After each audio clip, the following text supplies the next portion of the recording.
hari ini Bapak akan mensosialisasikan tentang proyek kita ya, P5 Profil Pelajar Pancasila. Jadi bersama kelas kalian ini kita akan melakukan proyek Pelajar Pancasila.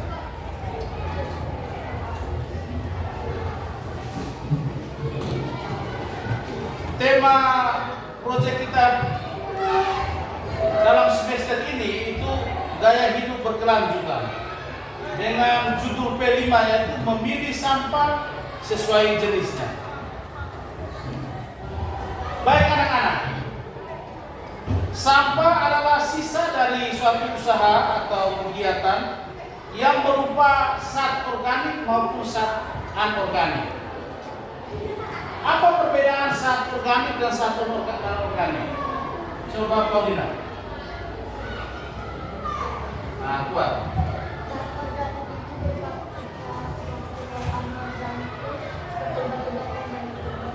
Yang tidak bisa diuraikan ya.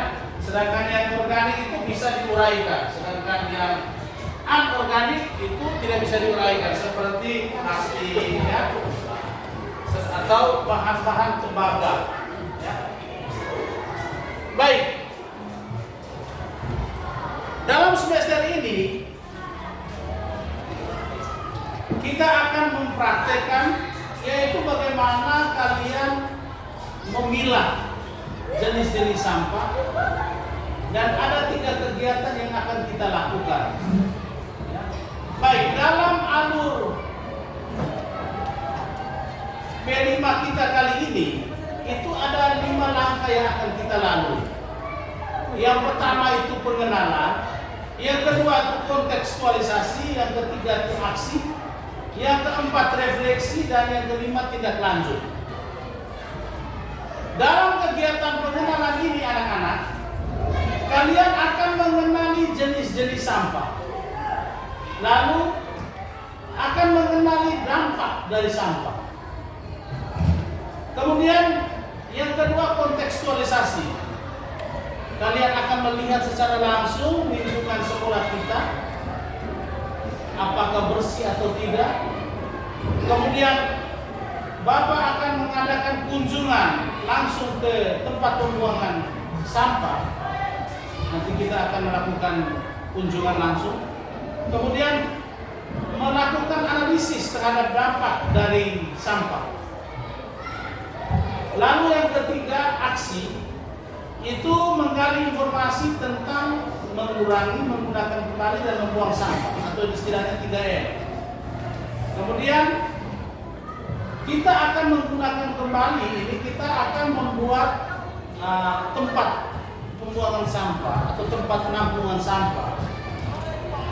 Itu kita akan menggunakan sarana atau bahan dari barang-barang bekas atau yang telah digunakan atau barang-barang yang mudah kita peroleh atau kita dapat di sekitar kita seperti bambu, triplex atau barang bekas lainnya.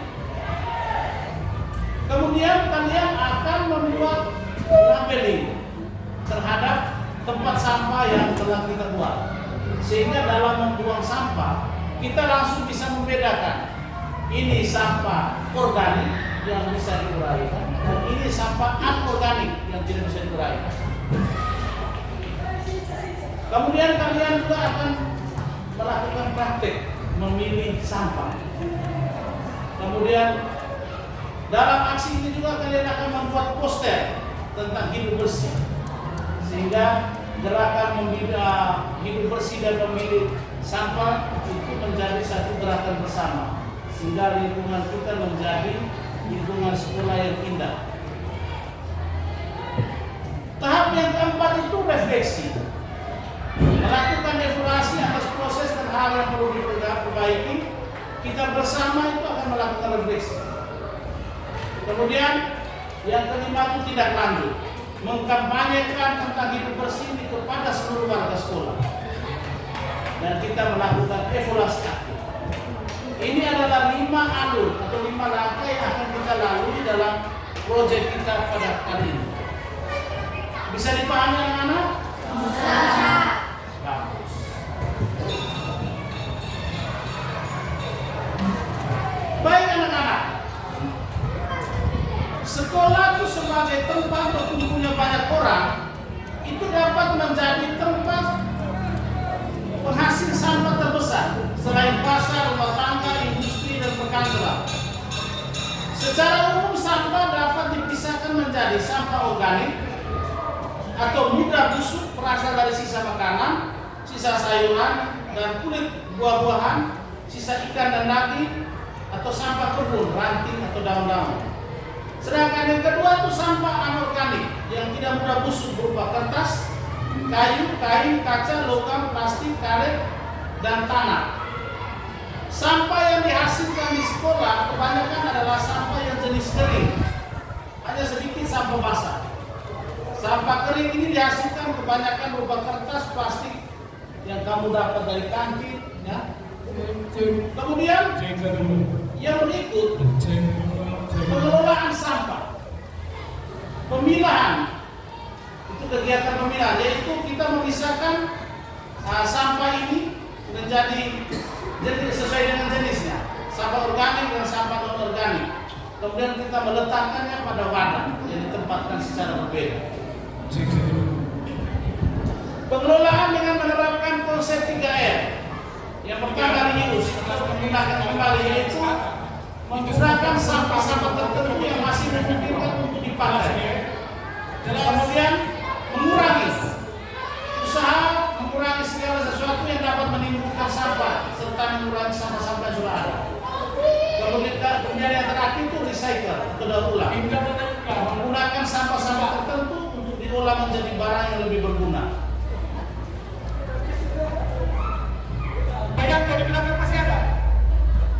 Baik, dalam perancangan pengelolaan sampah di sekolah ini, kita akan membuat tempat sampah. Jadi kita semua pada tahap awal akan menyediakan bahan, kemudian melakukan pekerjaan sesuai dengan langkah-langkah yang telah diberikan. Sudah siap? Sudah. Bisa ya? Bisa.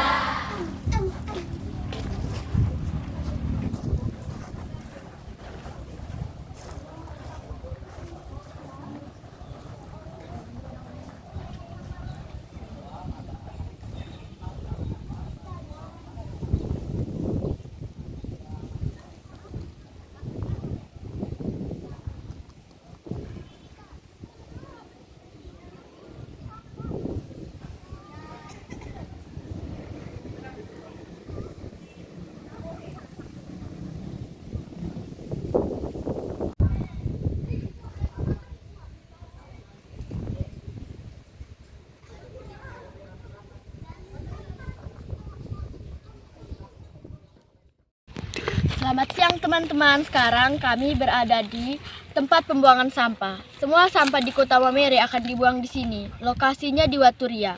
Sampah yang terbanyak di sini yaitu sampah plastik. Sampah di sini akan dibakar dan sedikit menjadi polusi udara. Perkenalkan, nama saya Rizky, saya perwakilan dari mereka semua yang ada di sini. Sebelumnya terima kasih telah meluangkan waktunya untuk kami. Apa boleh tahu nama kakak siapa? Sejak kapan kakak bekerja di sini? Oh iya. Apakah sampah ini didaur ulang atau dibakar? Kira-kira satu hari penuh itu bisa berapa Trek ya. yang membuang sampah di tempat ini? Terima kasih atas waktunya yang diberikan kepada kami.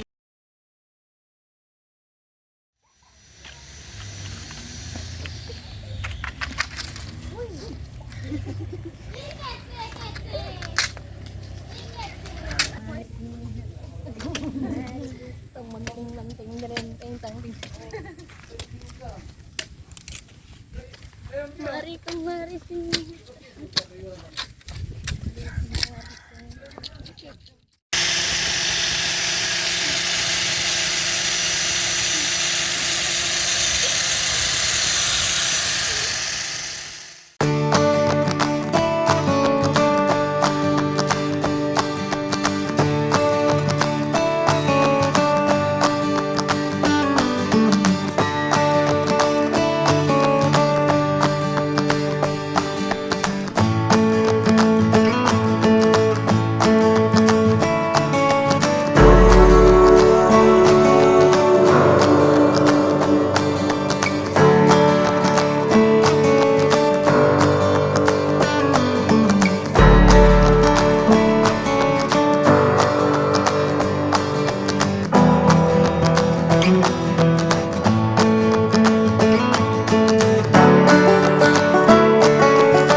sampah. Sekarang kita akan melakukan refleksi atas kegiatan kita. Sebelum Pak melakukan refleksi, kita hadir sedikit. Ya. Tentunya kalian capek toh? Nah, baik. Sekarang Pak mau tanya, apa perasaan yang kalian rasakan ketika melakukan kegiatan ini? Oh, silakan. Baik Bapak Guru dan teman-teman, setelah melakukan praktek profil pelajar Pancasila, saya merasa senang dan merasa diperkaya secara pengetahuan tentang jenis-jenis sampah. Bagus, kita tepuk tangan.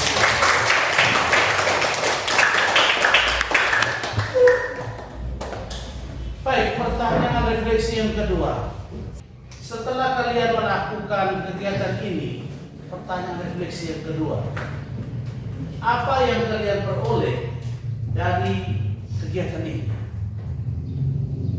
Baik, Tisa. Yang saya peroleh, saya semakin terampil mengerjakan tempat sampah dari bahan baku. Oke, bagus. Terima kasih. Baik, kita sudah melakukan praktek dan kegiatannya sukses. Untuk semua kita punya kegiatan ini kita berikan tepuk tangan.